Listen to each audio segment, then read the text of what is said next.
Salmo 2. Salmo 2. Por que se enfurecem os gentios e os povos imaginam coisas vãs? Os reis da terra se levantam e os príncipes conspiram contra o Senhor e contra o seu ungido, dizendo: rompamos os seus laços e sacudamos de nós as suas algemas. Ri-se aquele que habita nos céus, o Senhor zomba deles. Na sua ira, a seu tempo, lhes há de falar, e no seu furor os confundirá. Eu, porém, constituí o meu rei sobre o meu santo monte. Proclamarei o decreto do Senhor. Ele me disse: tu és meu filho, eu hoje te gerei. Pede-me e eu te darei as nações por herança, e as extremidades da terra por tua possessão. Com vara de ferro as regerás, e as despedaçarás como um vaso de oleiro. Agora, pois, ó reis, sede prudentes, deixai-vos advertir juízes da terra. Servi ao Senhor com temor e alegrai-vos dele com tremor. Beijai o filho, para que se não irrite e não pereçais no caminho. Porque dentro de pouco se lhe inflamará a ira. Bem-aventurados todos os que nele se refugiam.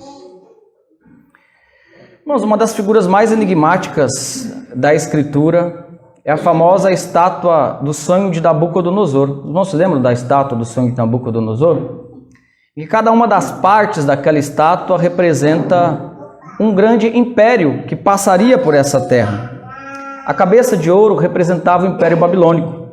Os braços e peito de prata provavelmente representavam o Império Medo-Persa. O ventre e os quadris de bronze provavelmente representavam o Império Grego. E os pés e as pernas de barro e de ferro é muito possível que representasse o Império Romano. No final dessa visão, no sonho de Nabucodonosor, há uma grande pedra que quebra essa estátua e se enche, ela cresce e domina o mundo todo. Essa pedra representa o reino de nosso Senhor e Salvador Jesus Cristo. Nas palavras de Daniel 2, 44 e 45, mas nos dias destes reis, o Deus do céu suscitará um reino que não será jamais destruído. Este reino não passará a outro povo, esmiuçará e consumirá todos estes reinos, mas ele mesmo subsistirá para sempre. Como viste que do monte foi cortada uma pedra sem auxílio de mãos, e ela esmiuçou o ferro, o bronze, o barro, a prata e o ouro, o grande Deus fez saber ao rei o que há de ser futuramente. Certo é o sonho e fiel a sua interpretação. Independente da sua posição escatológica, do que você acredita para os últimos tempos, se você tem uma visão presbiteriana ou não, você há de concordar comigo que este sonho de Nabucodonosor e a interpretação dessa estátua revelam o domínio de Deus sobre todas as coisas e sobre todos os reinos dessa terra. Vez ou outra, todavia, o povo de Deus se esquece desse domínio. O povo de Deus se esquece de que Jesus é a grande pedra que enche toda a terra. O povo de Deus se esquece que há só um Rei dos reis e Senhor dos senhores. O próprio povo de Deus acaba, de tempos em tempos, colocando a sua confiança no homem, no braço humano e em coisas que são dessa terra. É por isso, irmãos, que faz necessário, especialmente em momentos de adversidade política, de confusão deste mundo, faz necessário a gente levantar a bandeira da coroação e do reinado de nosso Senhor e Salvador Jesus Cristo, mostrando primeiramente para o povo de Deus quem é o verdadeiro rei. E é sobre isso que este salmo fala. Antes, porém, é necessário que a gente observe algumas questões de contexto para que a gente entenda melhor este salmo. A maneira como o livro dos Salmos se abre é importante. Esse é o primeiro livro dos 5 livros dos Salmos, o livro dos Salmos de 1 a 150, dividido em 5 livros. Este salmo faz parte da abertura, juntamente com o salmo primeiro.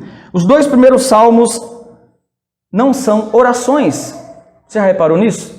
Não são pedidos a Deus. Os 2 primeiros salmos do livro dos Salmos, que está repleto de orações, na verdade, não são orações. A primeira oração do livro dos Salmos vai ser o Salmo de número 3. Estes dois salmos são declarações de coisas que o povo de Deus deveriam fazer. O Salmo de número 1 forma uma chave, juntamente com o Salmo de número 2, para a interpretação de todo o livro dos Salmos. O Salmo de número 1 é uma chave que começa contrastando os dois caminhos, nos quais as pessoas devem viver: o caminho dos ímpios ou o caminho dos justos. Lembra-se do Salmo de número 1? Bem-aventurado aquele que não anda segundo o conselho dos ímpios. E este Salmo, o Salmo de número 2, ressalta, então, uma característica também dos ímpios, que é se rebelar contra o reino de Deus e a característica divina de seu reinado, reinado de Deus, juntamente com aquele que ele escolheu para ser o Rei dos Reis, Senhor dos Senhores. Quanto à autoria deste salmo, este salmo, apesar de não ter um título, a gente vê um título na tradução, mas no original esse salmo não tem um título, mas ele é atribuído a Davi. Lá no Novo Testamento, Atos capítulo 4, versículo 25, Davi é identificado como o autor deste salmo. Por isso nós temos a convicção de que este salmo é um salmo davídico. E o mais importante para nós, sobre o assunto deste salmo. O que este salmo está abordando? É verdade que este salmo deveria ter sido usado, e quase certeza ele era usado, para os momentos de entronização de um novo rei da descendência de Davi. Toda vez que um novo rei era entronizado, tomava posse, este salmo era colocado na liturgia e até poderia ser que as pessoas, na congregação, ali, os reis, as outras pessoas que poderiam estar ali reunidas, falassem algumas partes deste salmo. Por isso, irmãos, é correto dizer que este salmo é o salmo mais real que existe na Bíblia. Real no sentido de realeza. Ele é, por natureza, por excelência, o salmo que demonstra a realeza do trono de Davi. Mas nós não devemos parar por aí, porque este salmo parece não se limitar a um ungido humano. Porque, afinal de contas, o reino de Davi e os reis da descendência de Davi daquela época, eles se limitavam a uma possessão pequena, até comparado aos grandes impérios. Este salmo não, ele está falando de um domínio sobre todos os lugares, todas as nações, nenhuma nação, nenhum lugar que não esteja sob o domínio desse rei.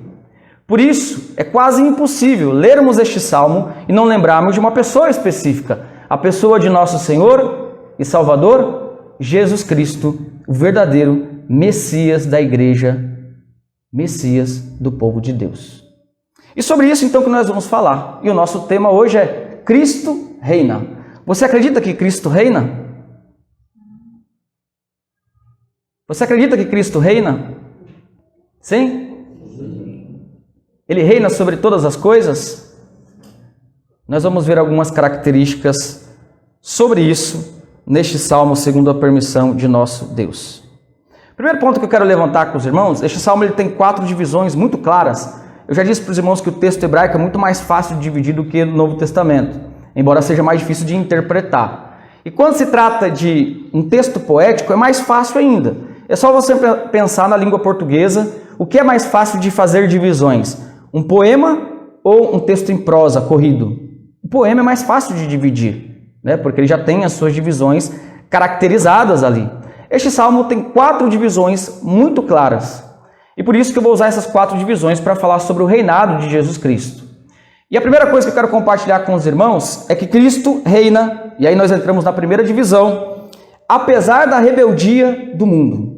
Cristo reina apesar da rebeldia do mundo. O mundo não aceita, por natureza, o mundo não aceita o reinado de Cristo. E este salmo começa com essa característica. Veja, por exemplo, o versículo de número 1. Começa com uma pergunta retórica. Os irmãos podem ler?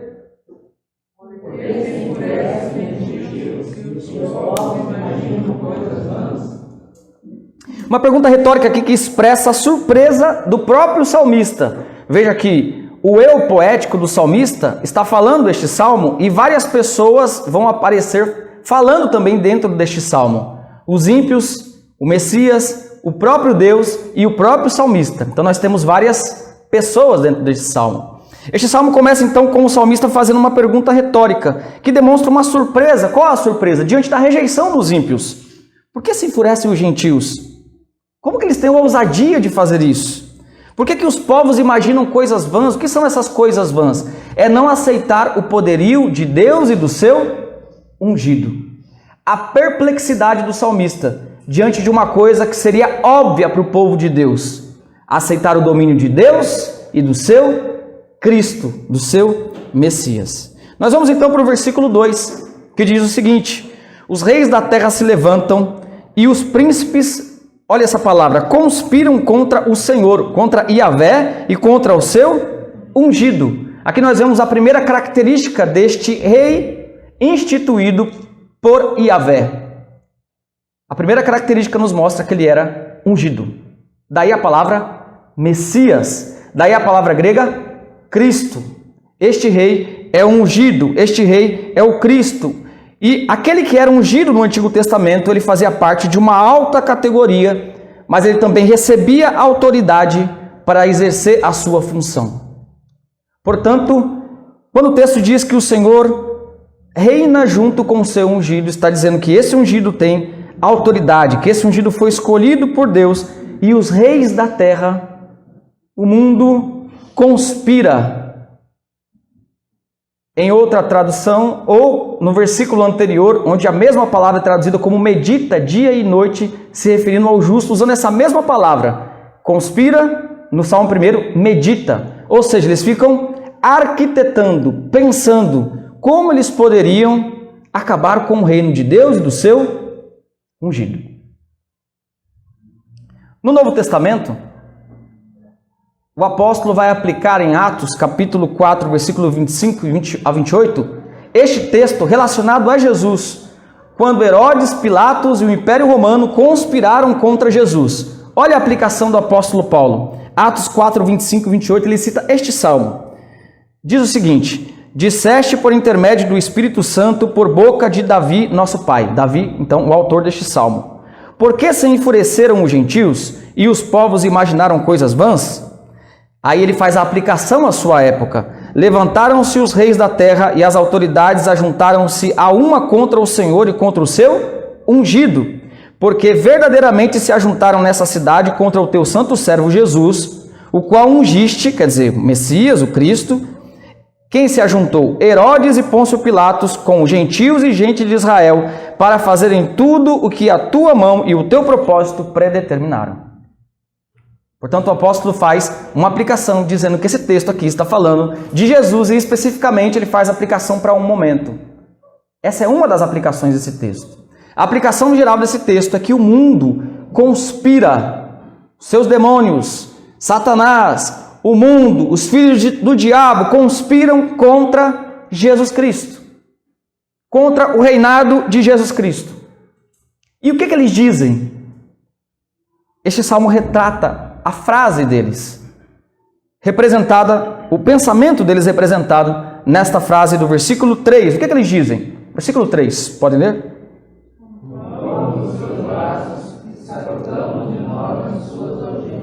Eles dizem: vamos nos livrar do domínio de Deus e de Cristo. Veja que isso aconteceu com Herodes e Pilatos. E eu pergunto aos irmãos: Herodes e Pilatos sabiam que estavam lutando contra Deus? Eles sabiam? Provavelmente não. Veja, é possível então conspirar contra o reinado de Cristo sem saber que está conspirando contra o reinado de Cristo. E isso deveria nos assustar. Por isso, irmãos, Cristo reina apesar da rebeldia do mundo. Alguém disse certa vez, e eu já disse essa frase para os irmãos, que a verdade ela já é, e a mentira precisa ser inventada. A verdade ela já está estabelecida, mas o mundo inventa mentiras. E é interessante a gente pensar na mentira, porque uma das formas de conspiração, uma das formas com a qual o mundo luta contra Cristo é através de mentiras. E quando os opositores de Cristo lutam contra Cristo, o mundo, o demônio, o pensamento secular, eles inventam mentiras para que a gente possa acreditar nessas mentiras e assim o trono de Cristo, pelo menos no nosso coração, ser retirado. E talvez um exemplo muito interessante e da nossa realidade, já entrando na aplicação desse primeiro ponto, sejam as ideologias políticas. O que são as ideologias políticas? O que vulgarmente se chama de direita, esquerda, mas mais detalhadamente, marxismo, conservadorismo político, liberalismo político, nazismo, todas essas são ideologias políticas. E o que é uma ideologia? Uma ideologia é uma tentativa humana de interpretar a realidade. Uma tentativa humana de interpretar a realidade. É muito fácil, irmãos, cair no erro e deixar que uma ideologia política nos leve a tirar os olhos do trono de Cristo. É muito fácil que isso ocorra. Porque as ideologias, elas são atrativas. As ideologias têm a sua própria interpretação da realidade. E em meio a todo esse embate político, nós, como povo de Deus, deveríamos tomar precaução em relação às ideologias. E você poderia perguntar, irmão, como que eu posso saber se no meu coração eu tenho me esquecido de que o mundo conspira contra Cristo e de que o mundo inventa essas ideologias? Como que eu posso perceber que eu estou caindo nisso? Que eu estou tirando os olhos de Cristo e eu estou caindo em algum tipo de ideologia? Eu vou dar algumas dicas para você. Se você se une a inimigos do Evangelho em prol da sua ideologia, é capaz que você esteja colocando a ideologia acima de Deus. Se você se une a ateus, a doutrinas e elementos que são inimigos do Evangelho por causa da ideologia, é porque a ideologia está sendo o seu bem maior. Maior até mesmo que o Evangelho. Os exemplos mais interessantes bíblicos sobre ideologias são as seitas judaicas. E você se lembra que as seitas judaicas, em prol de um bem maior para elas, se uniram para derrubar Jesus Cristo. Os saduceus e os fariseus, que eram inimigos, se uniram para derrubar a Jesus Cristo. Se você se une a inimigos do Evangelho em prol de uma ideologia, você está levando a ideologia, se já não levou, ao nível de idolatria acima do próprio Evangelho. Eu vou dar algumas dicas aqui, irmãos. Se você não consegue ver diferença, se você não consegue ver uma diferença entre a sua ideologia e o cristianismo, ou você acha que a sua ideologia partidária representa o cristianismo, isso também é um grande problema. Porque nenhuma ideologia representa o cristianismo. Nenhum partido representa o cristianismo e o Evangelho. Mas você pode estar caindo no erro de pensar que a sua ideologia representa o cristianismo. E aqui está uma coisa que eu gosto muito da Igreja Presbiteriana. A Igreja Presbiteriana não é partidária. Oficialmente, ela não defende nenhum partido e nenhuma pessoa. Oficialmente, os membros são livres para adotarem se quiserem. Mas oficialmente ela não faz. Mas ela não é apolítica. Ela se posiciona em relação a pautas. Isso é importante para nós. Uma coisa é a gente se posicionar em relação a pautas. Somos contra o aborto, somos contra isso, contra aquilo. Pautas que estão na Escritura. Outra coisa é sermos partidários. Os irmãos entendem que são duas coisas diferentes? Por isso, a Igreja Presbiteriana oficialmente, ela não é apolítica, ela se posiciona. Mas ela é apartidária. Ela não defende nenhum partido. Por que os estudiosos da igreja promulgaram esses elementos? Porque a ideologia é perigosa. Porque a ideologia não representa o Evangelho. Porque nenhuma ideologia representa o Evangelho de nosso Senhor Jesus Cristo. E se você acha que a sua ideologia representa o Evangelho, então é um grande problema. Você está confundindo a ideologia com o Evangelho. E para a idolatria é um passo bem curtinho. Não estou dizendo aqui que todas as ideologias são iguais. É óbvio que existem ideologias melhores do que outras. A gente sabe disso. Mas é igual uma falsa religião. Existem falsas religiões que são melhores do que outras. Se você preferisse alguma falsa religião, se não tivesse o cristianismo, você com certeza ia preferir alguma em relação a outra. Só que isso não tira o fato de que todas são falsas. Não representa a verdade. Por melhor que seja uma ideologia em relação a outra, nenhuma delas representa o Evangelho de nosso Senhor e Salvador, Jesus Cristo. Outra dica, se você fica mais indignado quando as pautas dessa ideologia são feridas, mas você não fica indignado quando o Evangelho é corrompido, é provável que você dê mais importância para a ideologia do que para o Evangelho. Será que você tem a mesma indignação?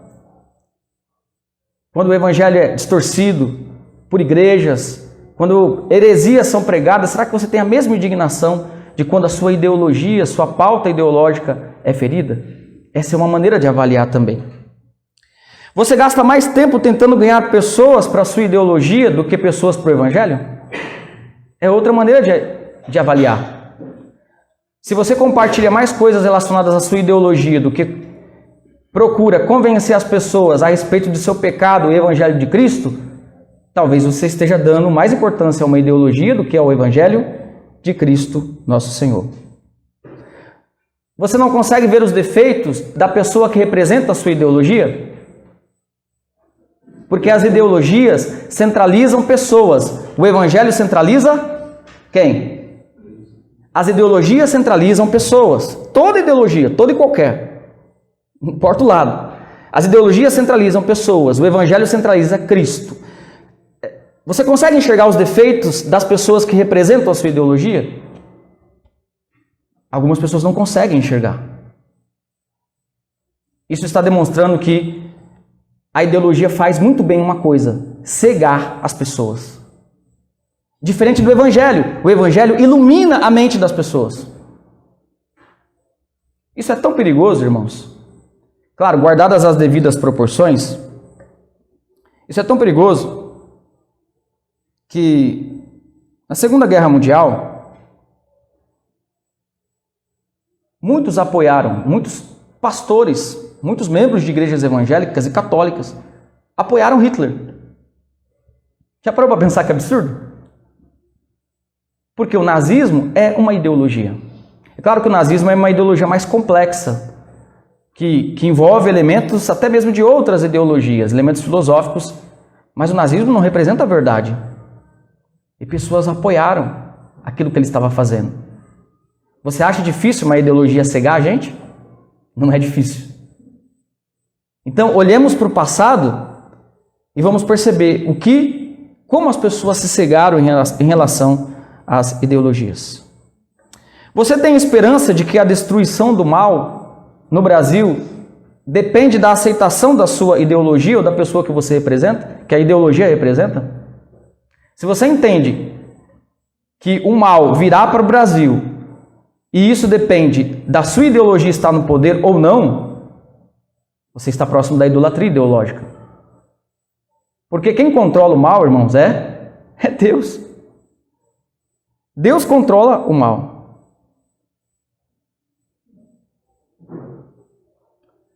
É muito comum a gente pensar que as ideologias elas são sinônimos de liberdade ou de prosperidade. Se o Brasil a gente aplicasse determinado modelo, a gente ia ser mais livre, a gente ia ser melhor. Mas esse é um engano para nós. Eu dei o exemplo hoje de manhã do Canadá, que é um país muito próspero, com níveis de liberalismo econômico nas alturas, e que é um dos países em que não existe mais igreja cristã de verdade. As igrejas são clubes, porque as pessoas não podem falar mais de pecados específicos, não podem falar mais do Evangelho do nosso Senhor e Salvador, Jesus Cristo. Por isso que Russell Rushduni, um estudioso calvinista a respeito de política, ele diz que no final das contas, toda ideologia acaba perseguindo o cristianismo.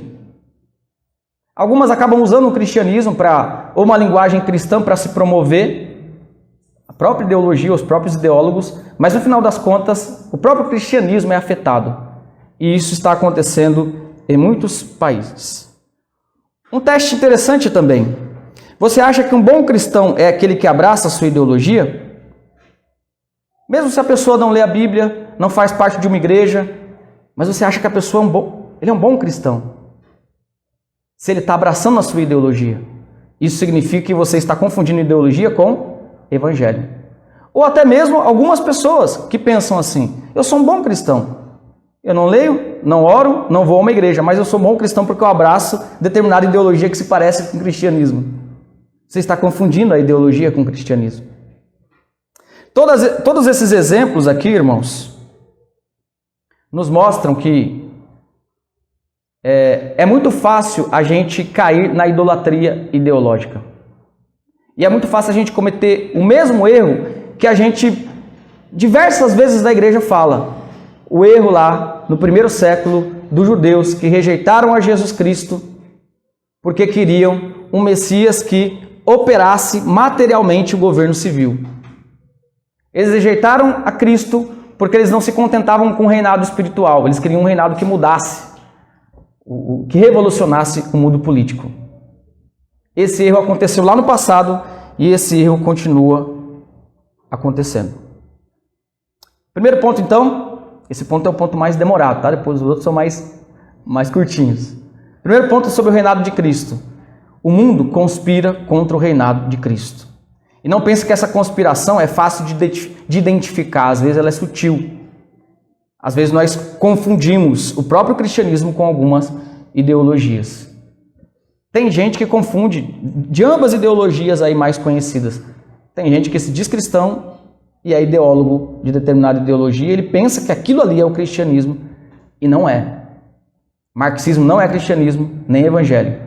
Conservadorismo político não é cristianismo e nem evangelho. Liberalismo econômico não é cristianismo nem evangelho. Só você lê os fundadores do liberalismo, os fundadores do conservadorismo, os fundadores do marxismo, você vai ver que não é evangelho. Amém, irmãos? O segundo ponto é que Cristo reina pela designação de Deus. Cristo reina porque Deus quis assim. Deus estabeleceu Cristo como rei de todas as coisas. Vamos ver o verso 4 até o verso de número 6. O que acontece? O que Deus faz? É interessante esse versículo, né? Esse 4, né? Porque enquanto o mundo está se debatendo, enquanto as pessoas estão tentando tirar Deus do trono, enquanto isso acontecia naquela época, aconteceu na época de Cristo, acontece hoje, como eu disse, através das ideologias, Deus está desprezando essas pessoas. Deus está zombando dessas pessoas. Claro que é um antropomorfismo, aqui uma linguagem humana atribuída a Deus, significando que Deus não está preocupado. Enquanto muitos cristãos estão tremendamente mais preocupados com a situação do país do que com sua própria vida devocional, pois se estivessem, estariam orando mais, lendo a Bíblia mais, do que preocupados com pautas externas, que devem ser dignas de preocupação, mas veja, prioridades. Deus está no seu trono, desprezando toda e qualquer oposição ao reinado de Jesus Cristo, nosso Senhor e Salvador. 4. Ri-se aquele que habita nos céus, o Senhor zomba deles, daquilo que eles falam. Na sua ira, a seu tempo, lhes há de falar, e no seu furor os confundirá. No tempo determinado, e nós podemos dizer que isso aconteceu algumas vezes na história, de Deus confundir a sabedoria dos reis. Será em que momento, né? Que Deus confundiu a sabedoria dos reis, dos sábios. Em que momento isso aconteceu, irmãos? O nosso Cristo, nascido de uma manjedoura. O nosso Cristo, nascido pobre, confundiu aqueles que se achavam sábios. E aí o versículo 6, que é o versículo principal dessa sessão, que é agora uma resposta à zombaria das pessoas que não querem não querem reconhecer o domínio de Deus e do seu ungido. Versículo 6, isso aqui é a fala de Deus, tá? É a fala do próprio Deus. O que Deus diz no versículo 6? Eu, porém, constituí o meu rei sobre o meu santo monte Sião. Eu, porém, veja o contraste. Eu, porém, quer dizer, os rebeldes, aqueles que não reconhecem, o meu domínio, eles dizem, olha, vamos sair Vamos sair debaixo desse jugo de Deus e do seu ungido. Deus, além de desprezar, Deus diz, a resposta de Deus, eu instituí o meu ungido em Sião. Deus menospreza porque Deus tem tudo sob controle. E é muito interessante, irmãos, como Cristo, e veja, isso aqui que eu vou falar é importante dentro do nosso assunto, como Cristo reina independente de quem está no poder político. Independente. Não estou dizendo para a gente não fazer a nossa parte, né? Escolher pessoas que tenham pensamento parecido com a gente, entendendo que ele é partidário, nós não. Nós temos que fazer. Mas veja que curioso. Em qual momento da Escritura Sagrada o povo de Deus esteve no poder do mundo? Qual momento? Diga para mim. Na Bíblia. Qual o momento que o povo judeu esteve no domínio do mundo?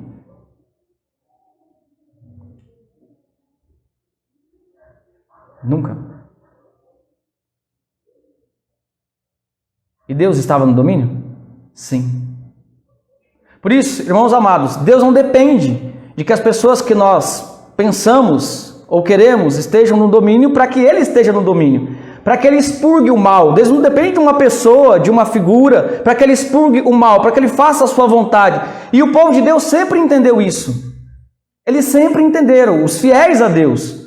Nunca se confundiram, eles sempre entenderam. Deus está no domínio de todas as coisas. Este império está no domínio porque Deus levantou. E é Ele quem derruba esse império.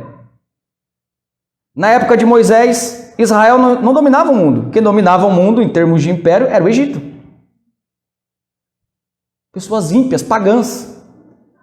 Mais tarde, Império Assírio. Mais tarde, Império Babilônico. Mais tarde, Império Medo-Persa. Mais tarde, Império Grego. Mais tarde, Império Romano. E quando Jesus, o Filho de Deus, vem, aí nós vemos o ápice do contraste. Aqueles que estão no domínio do mundo são extremamente ímpios. Tão ímpios que um deles, o governador, queria matar Jesus. Mandou matar todas as crianças. Temendo o rei dos judeus. Em nenhum momento da história bíblica, o povo de Deus esteve no domínio político do mundo. Então a gente deveria temer? Irmãos, a gente não deveria temer. Cristo sempre reinou. Cristo sempre reinará. E não da forma que nós queremos que Ele reine. Porque Cristo não promete para nós que o reino dele agora seria visível. Um dia sim, um dia isso vai acontecer, como nós veremos posteriormente, mas ainda não. Por isso que Jesus reina no famoso já e ainda não. Ele já reina, mas isso não é manifesto para todas as pessoas. Mas isso deveria ser manifesto para você, que é crente, que confessa hinos como nós cantamos agora, que Cristo deve ser coroado, que Cristo é o Rei dos Reis, que toda a honra deve ser dele, que ele tem um domínio sobre todas as coisas. Então não deveríamos entrar em desespero e muito menos almejar uma redenção terrena e ideológica, porque entendemos que Cristo é o Senhor de todas as coisas. Deveríamos tomar mais cuidado com estas questões.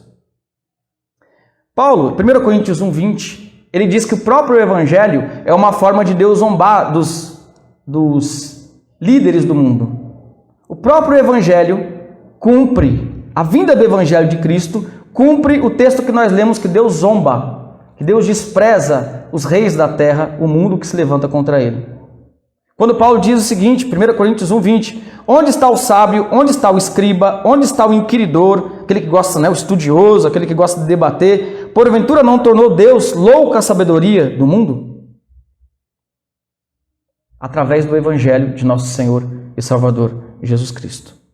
Terceiro, Cristo reina. Nós dissemos que Cristo reina apesar da oposição. Cristo reina porque Deus designou Cristo, a Jesus como Cristo, como ungido. E nós temos mais uma característica importante aqui nessa terceira parte. Cristo reina como Filho de Deus. Este Messias não é só Messias. Este Messias tem a natureza de Deus. É o próprio Filho. E isso diz muita coisa. Os irmãos podem ler o versículo de número 7.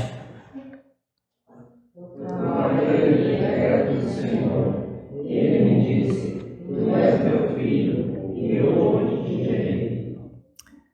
Proclamarei o decreto do Senhor. Essa fala aqui é a fala do salmista, tá? Então vamos separar as falas aqui para os irmãos entenderem. Essa fala, proclamarei o decreto do Senhor, é a fala do salmista. É tudo inspirado, né? Mas nós devemos separar as pessoas aqui. Proclamarei o decreto do Senhor. Que decreto é esse? É o decreto falado pelo Filho, por Cristo. E o Cristo diz, Ele me disse, Deus me disse, Tu és meu filho, eu hoje te gerei. Esse Cristo, esse Messias, é também Filho de Deus. E isso tem características maravilhosas para nós. A primeira coisa interessante é que esse texto aqui é usado como paralelo da ressurreição de Cristo. Ele é usado como atribuição na ressurreição de Cristo. Por que na ressurreição? Por que não na encarnação? Este texto é usado como paralelo. Por exemplo, Atos capítulo 3, versículo 33, diz o seguinte, Atos 13, 33, olha só.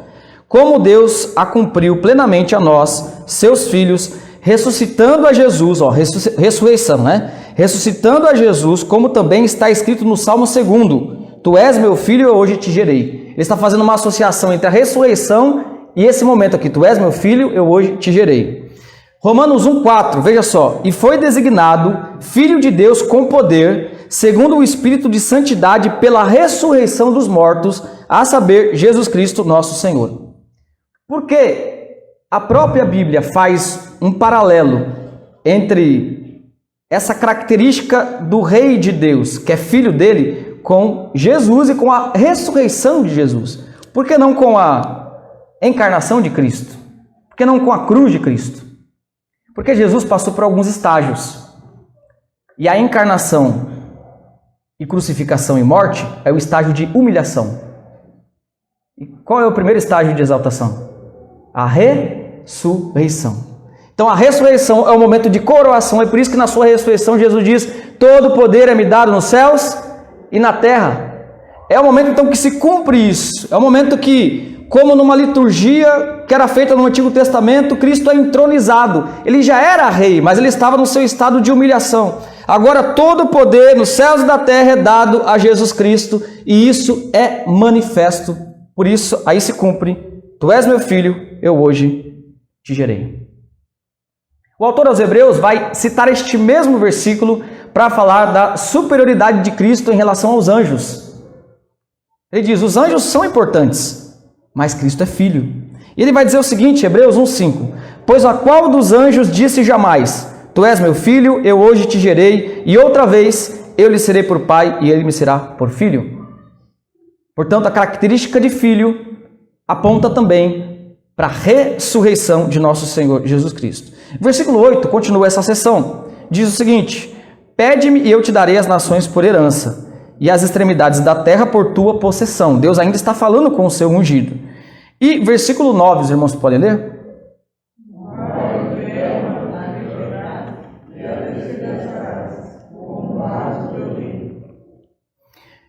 Este verso, ele é citado em Apocalipse. Nós lemos um dos textos de Apocalipse hoje, que cita esse verso.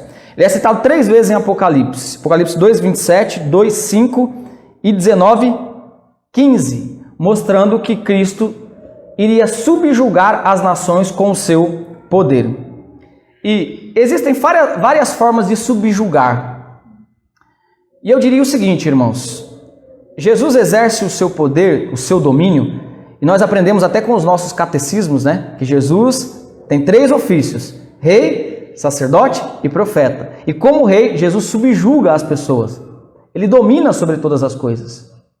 Mas pelo caráter do reino de Deus, que já é, mas ainda não é manifesto, e agora é espiritual, e um dia será material mesmo, né? Quando todas as coisas forem consumadas, então esse texto tem aplicação dupla.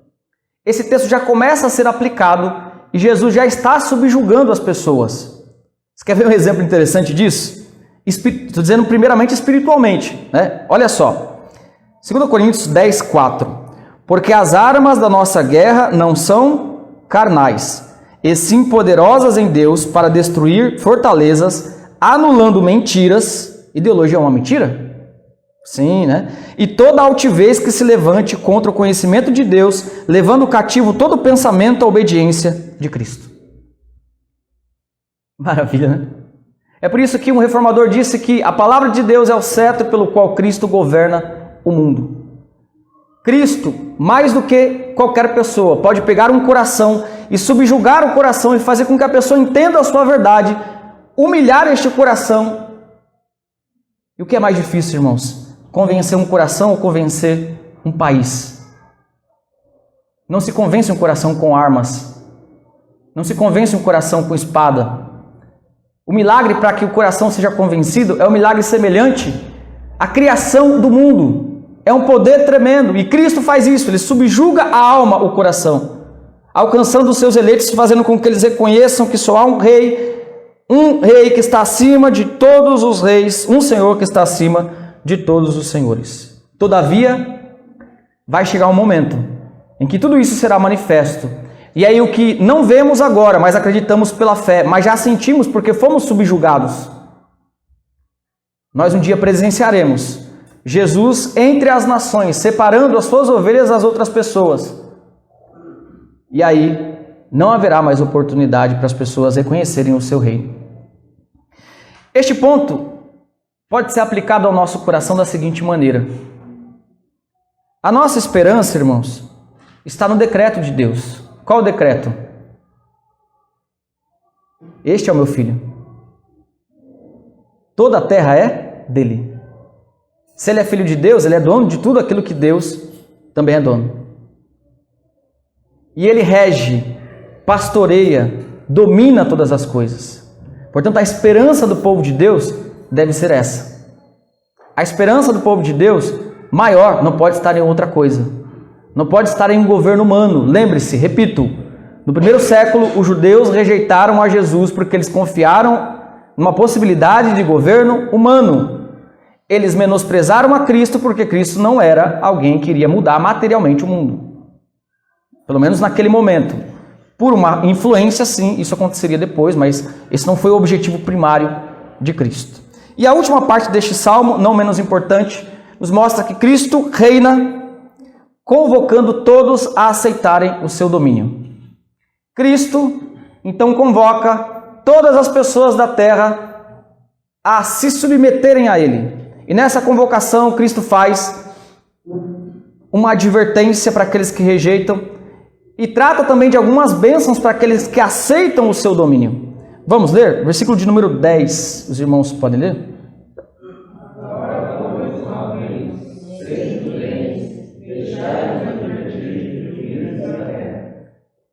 Mais do que em qualquer outra parte deste salmo, aqui nós vemos a graça de Deus. E ainda olhar para estes rebeldes, para esse mundo que jaz no maligno, para esse mundo que não quer se submeter a Deus, para este mundo que conspira contra Deus e contra o seu ungido, e ainda convidá-los a serem prudentes, a analisarem, a razoarem, a pensarem, a deixarem se advertir, a se repreenderem. Juízes da terra, reis, sejam prudentes. E aqui eu aponto para todas as pessoas. Sejam prudentes. Sejam prudentes, pensem, arrazoem, deixem-se advertir, exortar por este convite que é uma convocação. Versículo 11. Os irmãos podem ler?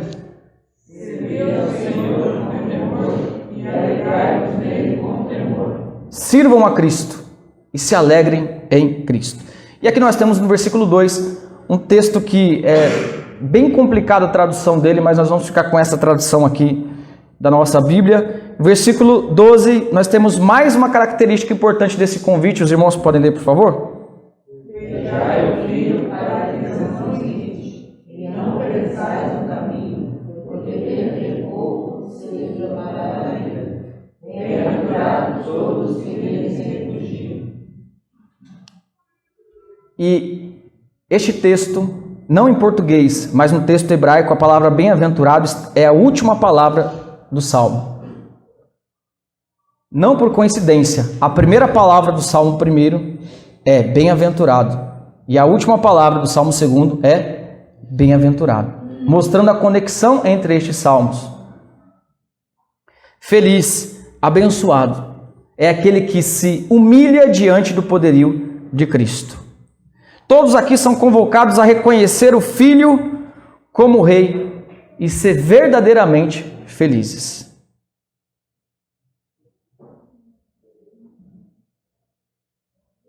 Se você quer ser feliz neste mundo, a felicidade deste mundo, continue seguindo ideologias.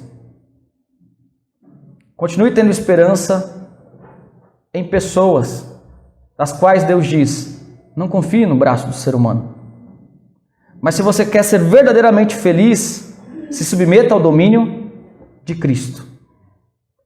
Você pode exercer todos os seus elementos de cidadania, como inclusive a nossa igreja, que eu disse que é apartidária, mas não apolítica, nos orienta que sirvamos a nossa nação, que pessoas votem em pessoas que tenham características boas, que aquele que se sentir vocacionado para o magistrado civil, vá em frente.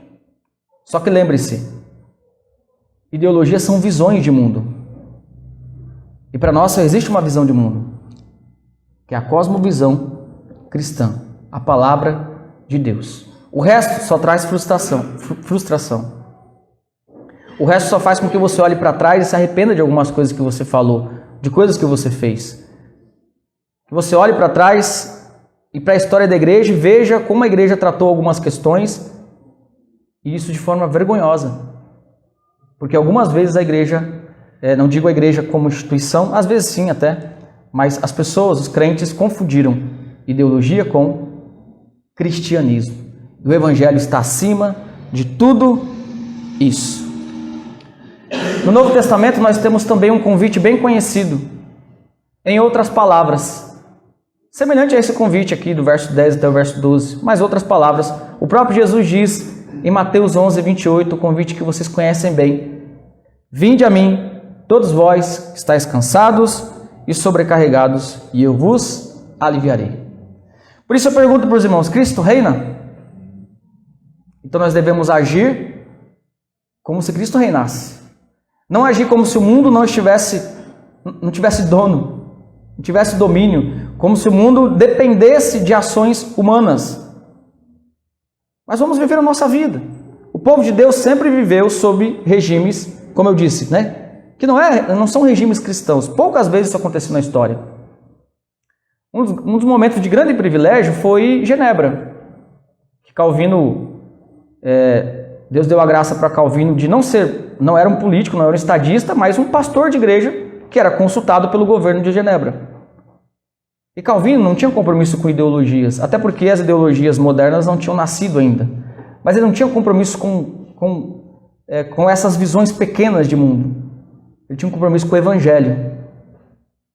E nós vamos ver na prática de Calvino ali em Genebra elementos que para nós hoje chamaríamos de assistencialismo estatal, outros elementos relacionados que nós hoje chamaríamos de elementos capitalistas, mas ele não estava comprometido com essas nomenclaturas.